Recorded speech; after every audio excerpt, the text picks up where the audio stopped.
So if you're like me, you don't spend a lot on your art supplies. This is a cheap little thing. I think I picked it up at Walmart or the dollar store, and it's just kids watercolor. And I'm going to show you how to make a variety of natural skin colors.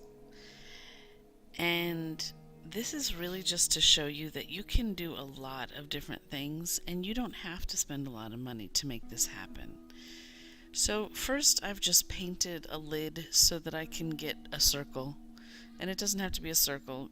These are going to be stylized and it's not an actual realistic looking painting. It's going to be more like a folk art cartoon kind of painting. Really, it's just showing you the different skin colors.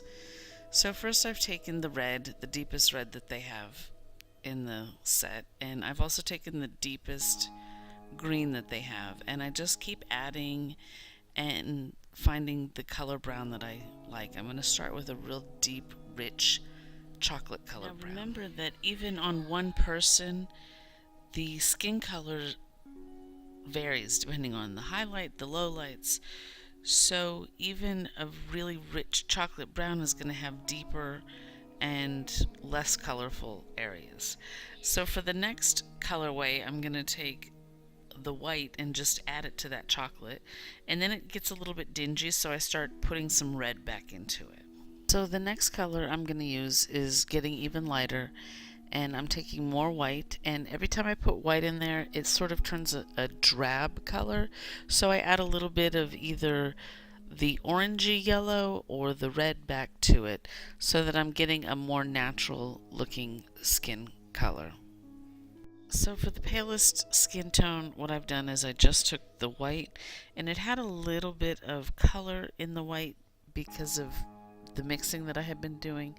So I've painted the circle completely white, and then I'm just adding a little bit of the color variation from the previous colors. You can see that you can really get the array of colors that people actually come in simply by using this cheap little watercolor. I'm going to go back and I'm going to add some hair to it.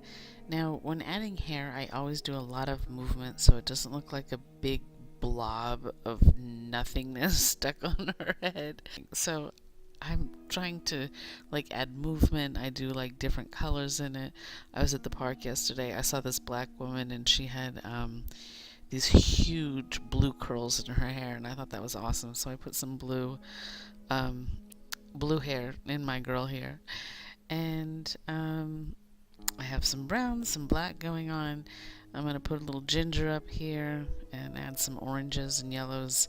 And to my little Nordic girl here, I'm going to do white as the background, add some gold to it, and then go back with some dark in there because maybe she needs to get her roots done.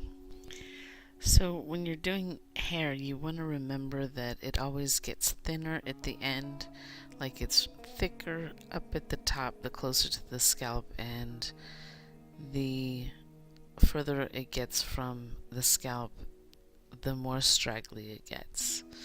And maybe some of these girls need a little bit of conditioner on their hair because they've got some wispy ends. Maybe they need to go get a little trim. So I finished them off camera, and I've used a Sharpie to highlight some of them because it's hard to get those rich colors with the watercolor.